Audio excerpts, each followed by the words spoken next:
recapping the Minnesota game, previewing the upcoming Oregon game, and Chad's becoming a woman? All that and more next on Dotting the I with Davis and Chad.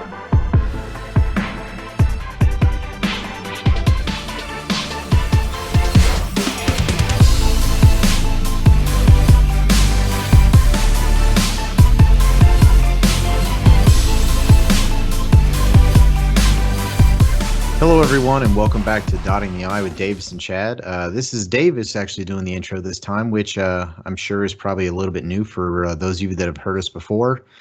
And the reason for that is that Chad, unfortunately, has tested positive for COVID, and he's kind of been in rough shape lately. So before we really get this podcast started, I'd like to, send my well wishes to him and his family and hope everything goes out okay. So in the meantime, the show must go on. We got a big game coming up, and thought about doing this by myself, but I can't really argue with myself or bounce ideas off of, and I'm not sure how many people would really want to listen to me talk for 30 minutes. So decided to go ahead and bring back our good friend April, who, if you've listened before, she actually joined us on the podcast at the end of last season when we got our Alabama National Championship game reaction. So at this time, I'd like to welcome April back to the show. How you doing, April? I'm doing fantastic. Thanks for having me. So thanks for jumping in here last minute. I know I kind of asked you and didn't give you a lot of prep time, but realistically, we just kind of have a good chat today about kind of what we thought about last week and kind of our preview for the Oregon game that's coming up in a couple days. So first of all, I kind of want your overall reaction about what you thought about the Minnesota game. Obviously, we won 45-31 on the road with a lot of new players. But I kind of had, I don't know about you, but I had like two different reactions to that game. I had an initial reaction, and then once it kind of sat for a day or two, I kind of had a different feeling about it. How about you? Um, I definitely for me, 45-31 doesn't really tell the story of what the game actually was. Game was pretty close through most of it. I mean, it wasn't really until that fourth quarter. So to listen to it, it sounds like we won, like full go. And I actually read an article today where the refs kind of came back and they said that there was a play that was not called correctly, and it was in our favor. So if you really want to go back and call back a touchdown and really go that route, you could kind of even call it closer than that. It was definitely closer than I wanted to see it, but I think all in all, if you just look at the second half of it, I mean, we came out, we did what we do, and so I was pretty happy with it. That Minnesota team came out ready to go, and it was no joke. Well, I think that's what we were expecting when me and Chad talked about that last week, and I think your true Ohio State fan really had some nerves coming into this game. And because one, it's not every year we start off the season with a conference game, let alone on the road. But it's also a team that, if you really take the last full year they had, I mean, they were, I think, almost a 10-win team, maybe a 10-win team, and close to a top 10 ranked team. And they brought pretty much all those players back. So I knew that it was going to be a tough game. And then you mix that with the environment of finally having fans back. Also, the fact that we had a true freshman, or not, I'm sorry, a redshirt freshman quarterback who's never thrown a pass, a lot of holes a little bit still on defense and inexperience. And I don't know about you, but I'm not really a superstitious person, but the second that I found out that they were going to wear black uniforms, I was having flashbacks of Purdue and flashbacks of Iowa. Definitely, there was a lot of things that were out of the normal for us for a normal start. It was not your typical MAC school. It was a Thursday night. It was not a home game. We typically have our season starters are a home game. This was not a home game. And that Minnesota environment, watching the cameras pan over the crowd, I mean, that was something you would see in a Wisconsin, a Michigan, a Penn State. It was a very, very intimidating crowd to start with. On top of things, you had, as far as defense goes, they had 10 returning starters. 10. We had 7 new starters on defense. I mean, we were playing with kids that are 4 and 5 years apart in age. Yeah, there was definitely a lot that, I mean, to the average person, they just see Ohio State, Minnesota. They see brand names, you know, and they expect that Ohio State is just going to automatically reload and finish where they left off. I mean, I don't care if you have all these 4 and 5 star recruit players. I mean, if they're new to the field, especially in an environment like that, like you could see CJ Stroud's nerves obviously in the first half. I mean, he literally looked bug-eyed, like his eyes were going to bulge out of his head. Like he was like, "Holy crap!" So, you know, my initial reaction, April, with this game was like, "Geez, here we go again." You know, the defense looks not good. Offense, I wasn't as worried about, but definitely started out slow. Almost felt kind of like the Northwestern game from last year, where we just couldn't get anything going. Um, but once I kind of take a couple days back, I really realized, CJ Stroud just kind of looked a little bit flustered on some longer passes, some of the more touch passes that he tried to throw downfield. But there was one I think Garrett Wilson probably could have caught that didn't, and a few of the things that didn't quite go our way in that first half. But the rhythm, at least early on, looked pretty good.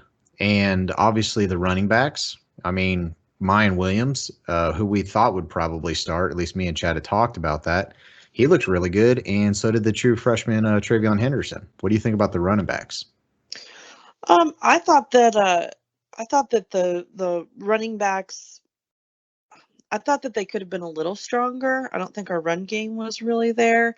And again, I think that we're a little bit spoiled sometimes because when I think running backs in Ohio State, I look back to, we have high levels here that we're expecting out of like a Zeke level, running back, and we're changing gears a little bit. I was really hoping that we would see a little bit more, but I was not mad about the passing game. I mean, Olave had a fantastic game.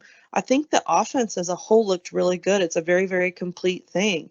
I don't want to take away from what Stroud did, but we have one of the best offensive lines in the country, and that was very, very apparent in the fact that they only had CJ Stroud really scrambling maybe twice in the whole game.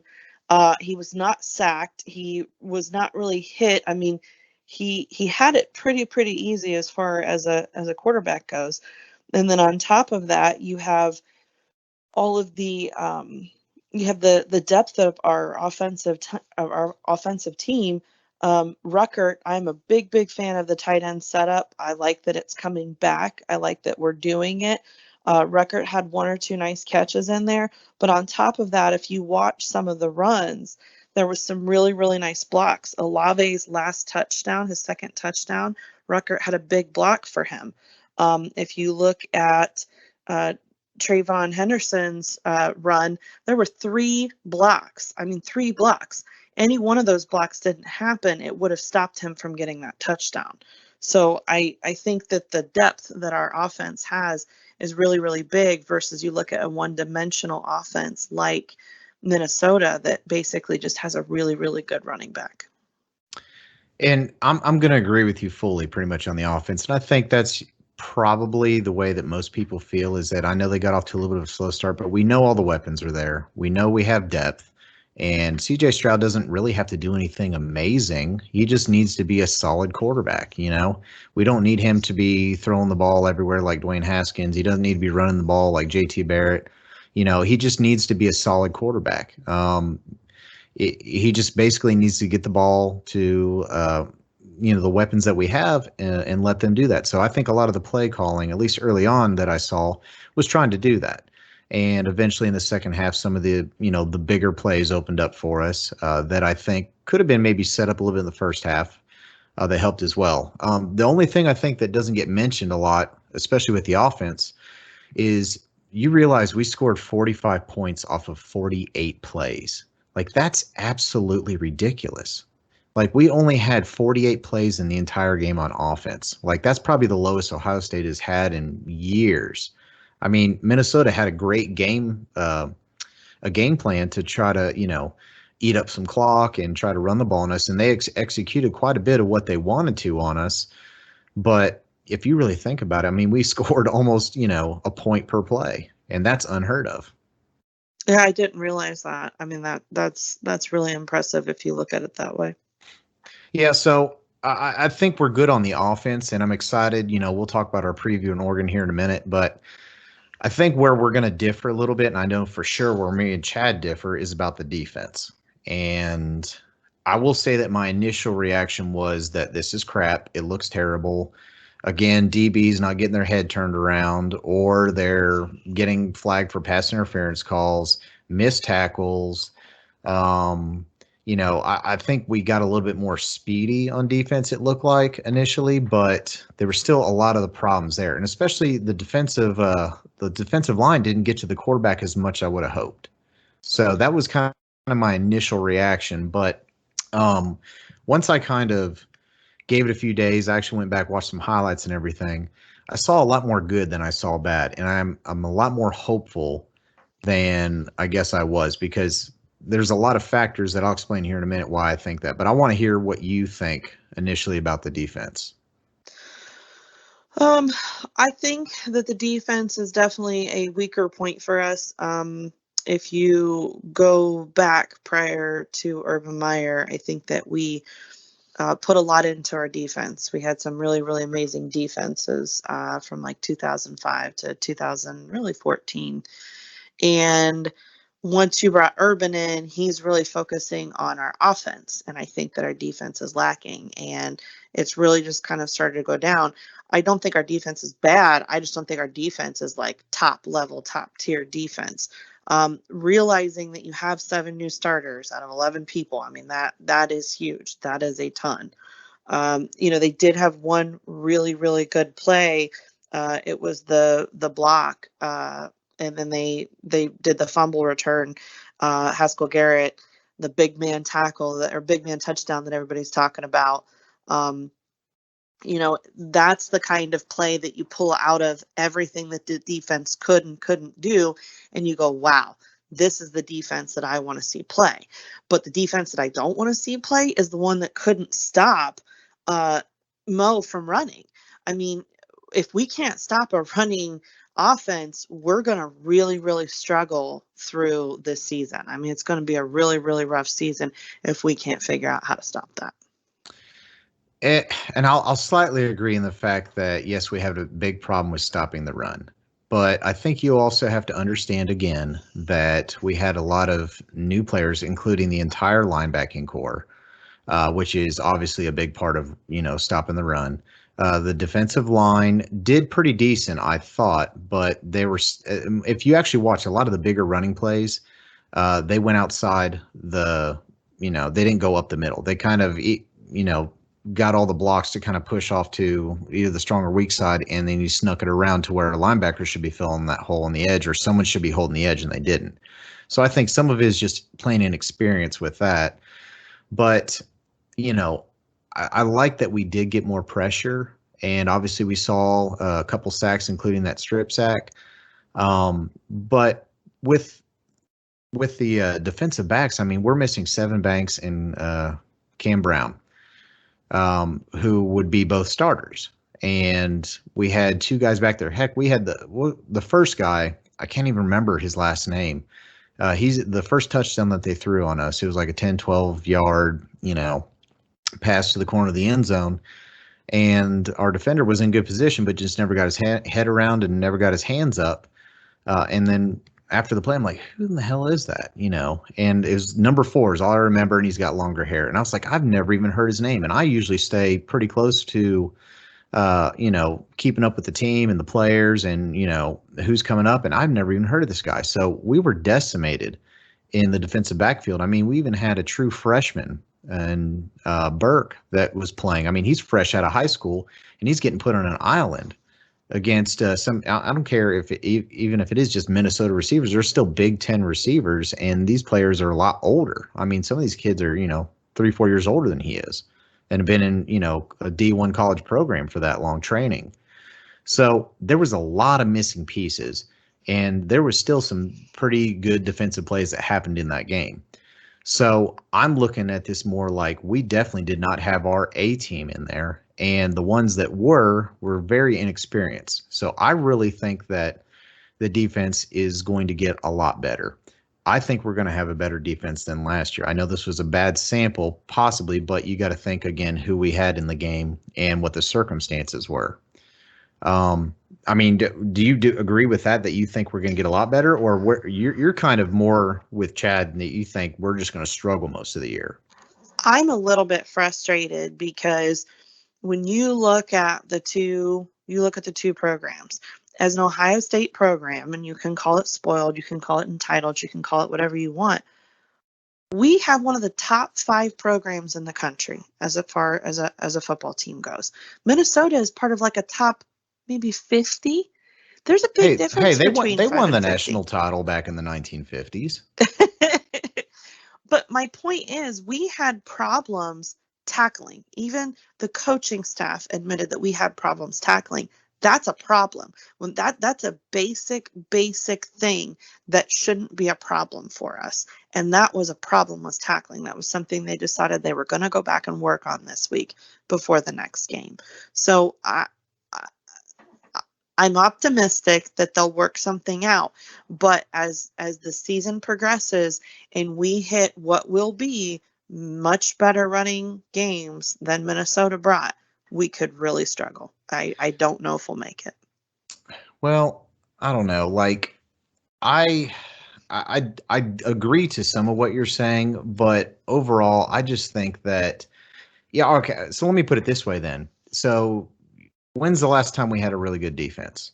Or I mean, a legit good defense. So you're talking obviously before the Urban era. That was back with Jim Tressel when that was more of his focus was defensive play. So had really really good defenses up until about the early 2000s, maybe mid 2000s, and then it's just kind of been a sprinkle of we've had some key defensive players in there that have made the defense good, but overall was so. Um, but if you look at a lot of these defenses that we've succeeded in, so I'm going to use 2014 as an example when we won the national title. Do you remember the team that we played at the very beginning of the season that year?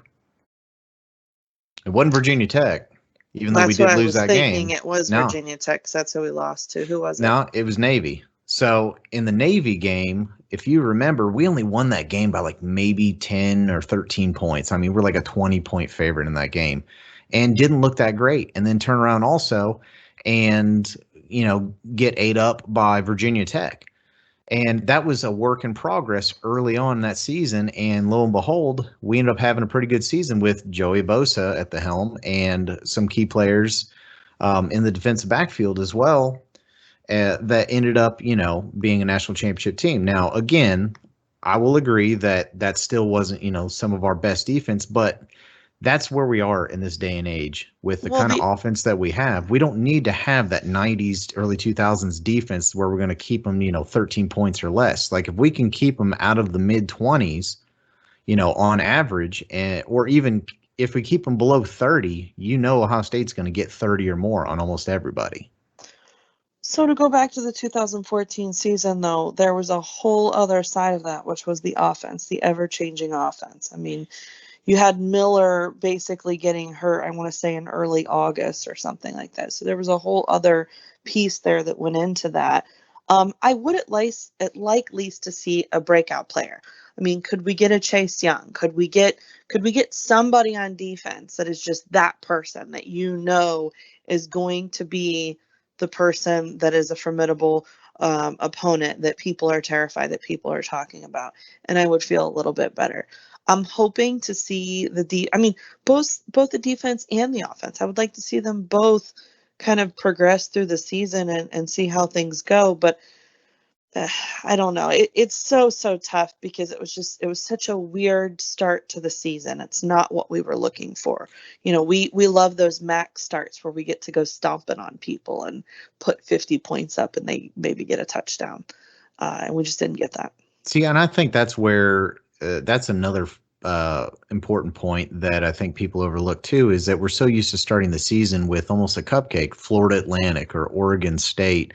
The last two openers that we had, not counting COVID season, and it's a lot easier to mask those problems when that happens, because a broken tackle or a missed tackle in those games may only end up in 10 yards. When you play a game like Minnesota on the road where there are better teams than that, a missed tackle can wind up a 50-yard run on 4th and 1. So you get penalized a lot more for that stuff. But I think that happens early in the season with almost anyone. I'll be honest, the only team I saw the entire weekend that looked like they had every phase of the game working was Alabama. But I think that was a little bit skewed because I think there was a highly overrated Miami team that came in there that is probably not going to do much in the ACC this year, in my opinion. That is So, that is really surprising. That never happens in the ACC or the SEC. yeah, never. Well, listen, I mean, we could spend all day arguing this. My overall reaction is I'm optimistic, very optimistic. Sure, I wanted that game to look better than 45-31, but I guess looking back, it showed a lot. I think it also showed a lot about CJ Stroud's toughness to come back after a first half like that, and especially Ryan Day's trust in him to open up the playbook even more. Because I'll be honest, at some point, I was the one looking at the screen saying, Ryan Day, run the ball. And what he would do is he would keep calling up some of these passes and they would start to work. So he definitely, I trust Ryan Day a lot more as a play caller, especially in close games than I would of Urban Meyer or someone else, because I think he definitely understands, what it honestly takes to try to get the team back when they're struggling. And it's really just kind of keep going with the same game plan. Maybe only a couple times I've ever questioned Ryan Day's decision making, but overall, I think that's something that I saw a benefit. So let's go ahead and talk about this Oregon game we got coming up, because I mean, it's a pretty big game, but at the same time, I don't think it's a do or die game. And I think the biggest reason for that, obviously, is, let's just say worst case scenario, this is a game we lose. If we win out, I still feel like a undefeated in conference, one loss overall team, conference winner, barring you have 4 undefeated teams or 3 undefeated teams and an SEC one loss. I mean, I still feel like our chance is pretty strong. So kind of where are you at, I guess, just before we go and dive into this game, what are your feelings in regards to the importance of this game? So on paper, many people are saying this is going to be our toughest game or maybe our highest ranked opponent this season. What I don't like about it is we are game 2 into a season that we thought was going to be COVID free, but now we're finding out is pretty much just a second COVID season. They're going to be testing every week. Every week we're going to be waiting to hear who's playing, who's not. Can the team play?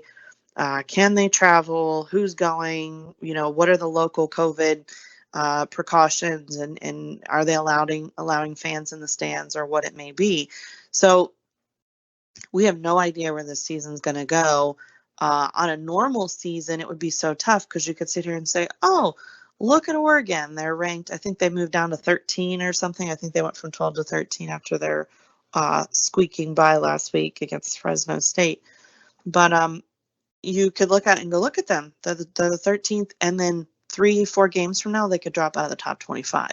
And then the loss means, or the win means nothing. So I just don't really, I hate to take the iffy chance on it, but I just don't know. I think we need to win it. I think we definitely need to win it. I would concur with you that if we lose, it's probably not the end of the road for us. But I would definitely like to win it. I'm been reading up and watching. I believe it's their tight end. They're not sure. They're saying it's an hour by hour kind of thing to see if he's going to play. And it sounds like this one tight end could be, or not the tight end, defensive end. I'm sorry. It's Thibodeau. Yes. That he's he would regarded be as the best player right now in college. Yeah, so he would be the kind of the game maker. So if they come in without him and they lose, do people write off our win? I don't really know. I don't know how that plays.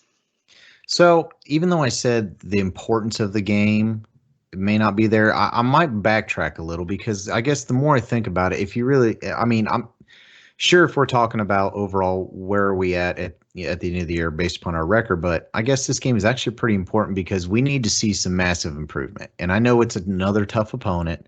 Obviously we would see massive improvement if we came straight to, and we went and played Akron this week, or we played Tulsa this week. But, we're playing potentially the best team in the Pac-12 this year. At least ones that before the season started, a lot of people predicted would win the Pac-12 and maybe have a chance at the playoff this year. But I think it is actually pretty important, not necessarily just for the win, but I think we've got to see, pardon me, some improvement, not only for the players' confidence, but maybe for, just the view of the team. Because if we come out and put up, another bit of a stinker, at least in one half, or we're not really looking the part, then it's going to creep in as like, hey, we've seen 2 games now, and this might be who they really are. So I'm going to go complete back on it. Say I think this might be even more important, not just based on the win, but how we look doing it. I would agree. And, I think the one good thing was we all saw it. We all saw CJ Stroud was definitely like a little scared. And then once he hit his rhythm, like once he started going, the magic between him and Olave and seeing that connection, if they can keep that magic and keep that fire going through the season, I mean, they're going to be unstoppable. It doesn't really matter how much our defense gives up. If those two can continue to connect 2, 3, 4 times a game, it doesn't really matter what our defense does and doesn't do. Right. So let's kind of get into this game a little bit here. Obviously, we're aware of what happened last week with our game. Obviously struggled a little bit, but saw some pretty good stuff. Oregon, on the other hand, did not really look good. They struggled to beat Fresno State, and I'm pretty sure that game was tied, or they were even trailing at one point, but they were tied with maybe only a couple minutes to go and ended up pulling out the win. Now, given they did, lose their best player on the field to an injury, I believe it was a sprained ankle. I think they also might have had a running back injury. So they got a little bit banged up during that game, but even prior to that, I mean, they struggle with a team that is not even in the Power 5 conference. So I don't know if that again is, first game of the season, working some things out, kind of similar situation we are, or if that's more of an honest depiction of what they're going to be this year. See, my take going into this year with Oregon was I knew it was going to be a big game. I knew it was going to be an important game. But they lost their quarterback from last year, who was their quarterback for the past few years and I think he got drafted, if I'm not mistaken. I mean, he's a pretty good player. And a couple other key parts. So I thought they were going to be coming into this season, still trying to, I wouldn't say, start over, but, because they're not going to reload as good as teams like Ohio State and Alabama and Clemson are. But, I think only a few key players on the field is not going to be able to match up to what a team like Ohio State would have. So I didn't have the highest expectations, but I guess as the season kind of kept going on, people started talking them up. They got a pretty high AP ranking. I believe it was, 11 to start, somewhere in that range. So I don't know what kind of team this is yet. So it's going to be a little bit hard to kind of base how I think we're going to do against them, not just off of how good I think we're going to play, but because I think they're still a question mark. I think what's tough, and it's just kind of like with what Minnesota had. I mean, any chance that Minnesota had at having a stellar season probably went down with Mo on last Thursday with his, I believe it's his Achilles. If your entire basis of your team is surrounded around 1 or 2 people, that's a bad way to go. And our 2014 season showed it. And that's one of the things that we at Ohio State have is just depth. We have the program, we have the depth. And, if 1 or 2 people are out, that's not going to completely kill us for the game. It's so hard to say, though. It is so hard to say in the time of COVID what will and won't happen. I still think that's the hardest part about that is how many people have to get quarantined or people getting hurt. So it's. Well, see, I think for what my understanding is they only have to get tested if they show symptoms and that's only if they've been vaccinated. And I know that at least at Ohio State, there may only be a handful of players that aren't, and almost all of them are. So I'm not expecting that to be as big of a deal this year that we're literally waiting pins and needles like an hour before game time or waiting to see who's gotten off the plane or anything like that. I don't think that's going to be as big of a factor. Now, given we were missing a handful of people from Minnesota, and they wouldn't say whether or not some of them were injury based or what. Like for example, Harry Miller, not really sure why he was out, not aware of an injury that he had sustained during fall camp or anything. So I think that could be a small part, but like you said, that I think is an important thing is how good our depth is because of our recruiting and how some of these guys, 4 or 5 star don't even get a chance to play for a couple of years because of who they're behind. And Oregon may have some depth and they definitely have some speed with their starters, but I think you're right. They might lose a few key players and that could be a lot bigger of a deal on them. Yeah. I think it was also good for Stroud to kind of get the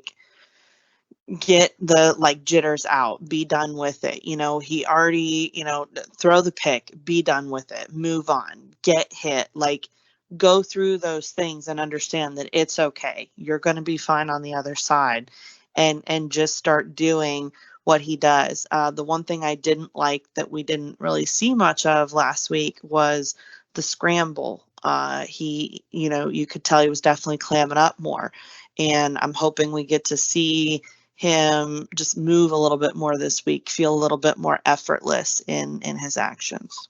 I almost feel like that first half is like ripping the Band-Aid off, and by that Yeah. second half, I think you really got to kind of see who he was. So I think he's going to do much better this game, or at least be a lot more relaxed. The last thing I will say before we try to get some, pardon me, some score predictions in here is the quarterback that they do have. I've heard a lot of comparisons to the Oregon quarterback being like a JT Barrett style player. Not necessarily the best passer, but very capable, but also a very capable runner. That's something that we did not see at all. I mean, with Minnesota's quarterback, he was pretty much a pocket passer. Might have seen him scramble once. And he was able to, later in the game, he threw the ball quite a bit and was able to get some yards on us. But I'm interested to kind of see how the defense, especially a young one's going to react when you have a running quarterback, because that essentially makes the running game a lot more difficult to stop, because then you have one less blocker, because potentially, then you have the running back that can act. I'm sorry, you have one extra blocker when you have a quarterback running. Plus, you also have to make sure that the linebackers now have an extra job of having to keep an eye on the quarterback, on top of having to be able to read the play action, having to be able to read, the short intermediate routes, or having to read, the runs, and a lot of misdirection and a lot of quarterback runs, I think, against a young, inexperienced defense could be problematic. So I'm predicting maybe a little bit of early success for Oregon in the running game. But I'm hoping that we make some adjustments, and I'm sure they're preparing for that too. But I'm hoping that we can make some adjustments in game to shore that up. I'm not expecting to have too much difficulty on offense. Not that Oregon's defense is any worse or any better than Minnesota's, and part of it also is whether or not their key defensive end plays or if he actually plays healthy. But I still feel like we're going to be able to get enough points in here that as long as the defense can kind of hold them a handful of times, I think we should be all right. I would agree with that. I think what's hard for a defense, I think a defense has a hard time defending something that their offense can't do. So I don't know how they're going to look against that, because we didn't see a lot of running quarterbacks. So I don't know. It'll be interesting to see the change and to see the depth and to see what our defense really can do. But I think our offense is stronger than our defense lacks. Yeah, I'll be honest. I try not to get too overly, I guess, analytical with some of these games. I guess once game time starts, I just want to try to be, just a straight fan, sit back, enjoy the game. And me personally, what I want to see is, I'd like to see our running game do a little bit more. I think they still did pretty decent. Obviously, we had that big run, but other than that, I mean, it was just, a handful of decent runs here and there. I want to see the running game really open up a little bit more. I think Stroud, the game plan with Stroud and his passing, from what I've seen, is fine. I'm okay. I'm actually a big fan of those short passes because those are almost guaranteed every time. Because if you remember from the Minnesota game, I mean, he was able to complete those 3 and 4 yarders that went for 7, 8 yards every time. And when you got 2nd and 2, I mean, the playbook's wide open. But I think overall, my big thing is I just want to see the defense kind of step up and play a little bit better. But I am actually expecting them to. So that's kind of where my prediction is going to lie. I would agree with that for the most part. So let's go and get into this. Let's wrap this up here. I'm curious. What do you have a score prediction for this game? Because I know I've kind of jotted one down. I had one earlier, and I guess the more I've kind of talked about it, I've talked myself out of initially what I was thinking, and I have a score prediction. But I'm curious to see where you're at now. Normally, this would be the part of the podcast where me and Chad would do our prop bets, but since he's out, we're going to go ahead and not do that this week, and we'll do it next week. Which, I'm sure once Chad gets back on, he's going to be looking forward to it because Chad did win his first ever prop bet against me last week. He went 0 for last year, but he got me. So I have to talk nice to him and I have to compliment him and blah, blah, blah. But he's not on this episode, so I don't have to do that crap yet. But anyways, what do you have? What do you have for the score prediction? I'm thinking like a 35-20. Okay.